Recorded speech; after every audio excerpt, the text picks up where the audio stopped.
policy. It will be our second reading of the sections 6,000 and 8,000, and it will be a first reading for 7,000. So I need a motion to approve the agenda, and as we've changed it, and just remind everyone that the public comment time is really for our district residents. How does the superintendent, Renee Garrett, justify having an administration retreat to Geneva, New York, and getting 13 rooms at $99 plus tax and gratuity, breakfast, and a buffet cost the taxpayers $2,494.63 per hotel? Going out to dinner to Nana's Restaurant Geneva, costing the taxpayers $552. When the 8th graders can no longer go on their annual Darien Lake trip because there is no money since Superintendent Renee Garrett was hired. Why did the Chief of Officers, Renee Garrett, suspend the Wrestling Booster Club not once but twice if the district has no power over booster clubs?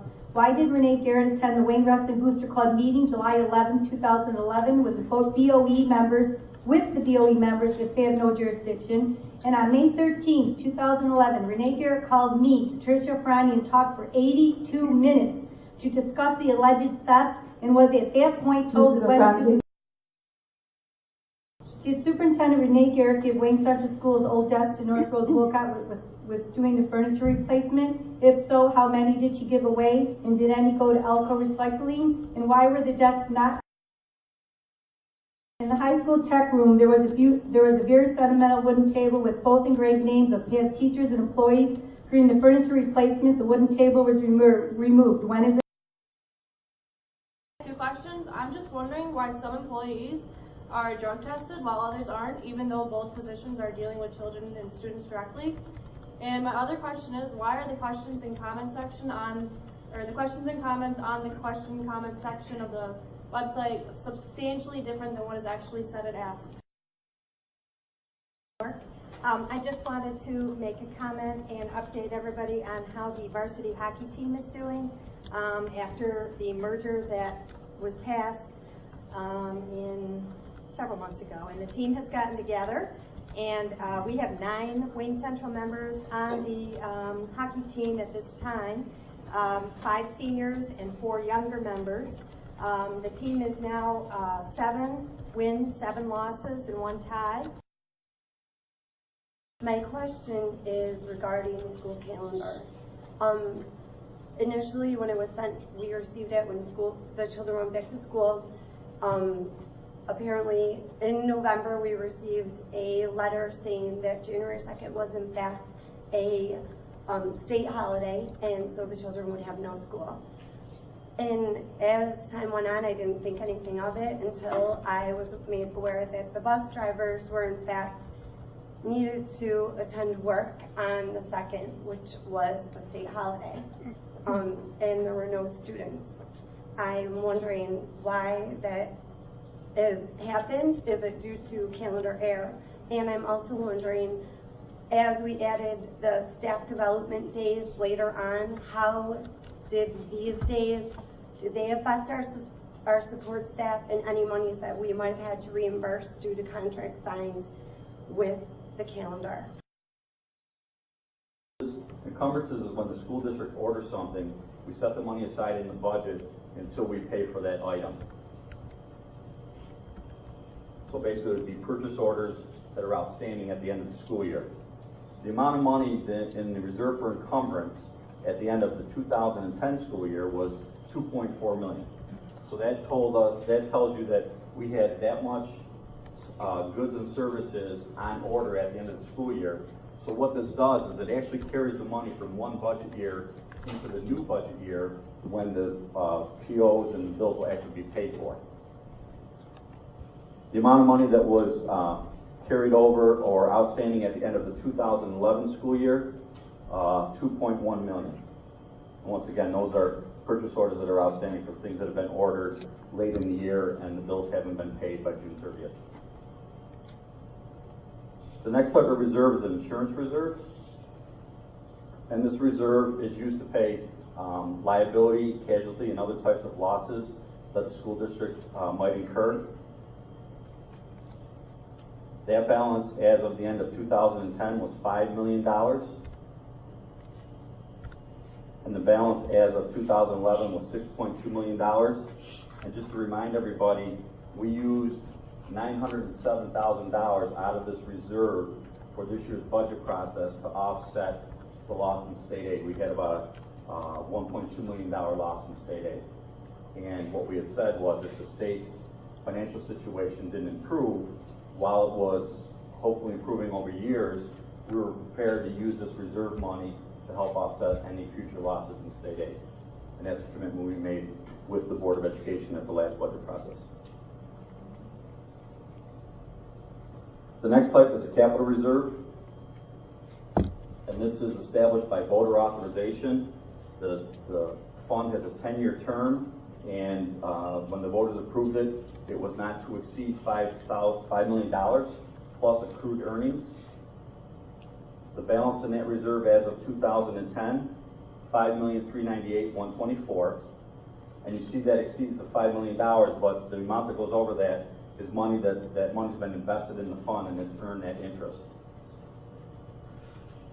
The balance at the end of June 30th, 2011, $5.4 million. Now, it's important to note that we just recently had our capital project vote. The vote was successful on the FPP proposal. That proposal called for us to use $4 million out of this reserve to help fund the local share of that. So during this school year, we will be transferring $4 million from this reserve into the capital projects fund. And then once the capital construction starts, we'll use that money to pay for the capital construction. So the next time you see this, you'll see a large reduction in this reserve. Capital reserve for bus purchase. Bus purchases, like capital improvements, come from the capital reserve. The district has a $4 million, this was once again approved by the voters. This type of reserve requires voter authorization. It's a 5-year reserve, not to exceed $4 million. The balance as of the end of the 2010 school year, $3,894,000. The balance as of the end of 2011, $3,379,000. Typically, we buy buses every year. The buses are purchased out of this reserve.